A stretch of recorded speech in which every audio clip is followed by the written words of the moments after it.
এবং সবচেয়ে বেশি বাঁধ এবং হাইড্রো প্রজেক্ট এবং ড্যাম হচ্ছে কমিশন করা হয়েছে হাসিনার সময়, আপনি খেয়াল করে দেখবেন। এবং আমরা এই সরকারকে কোনো ইস্যুতেই বিগত সরকারকে কোনো ইস্যুতেই কথা বলতে দেই নেই। বরঞ্চ তিস্তায় যখন বন্যা হয়েছে, তিস্তার বন্যার পক্ষে হাসিনাকে আমরা বক্তব্য দিতে দেখেছি, বন্যা তো খুব ভালো, কৃষকের অনেক উপকার হবে।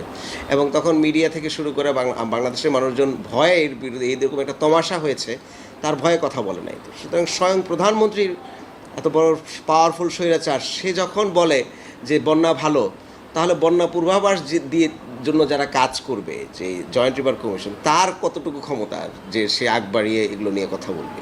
তো দ্যাট মিনস পারপাসিভলি ভারতের পক্ষ থেকে এবং বাংলাদেশের পক্ষ থেকে জয়েন্ট রিভার কমিশনগুলোকে অকেজ করা হয়েছে।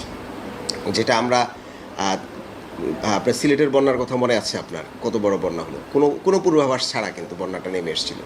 একই ঘটনার পুনরাবৃত্তি কিন্তু এখন ফেনী এবং নোয়াখালীতে হচ্ছে। তো সুতরাং আমরা মনে করি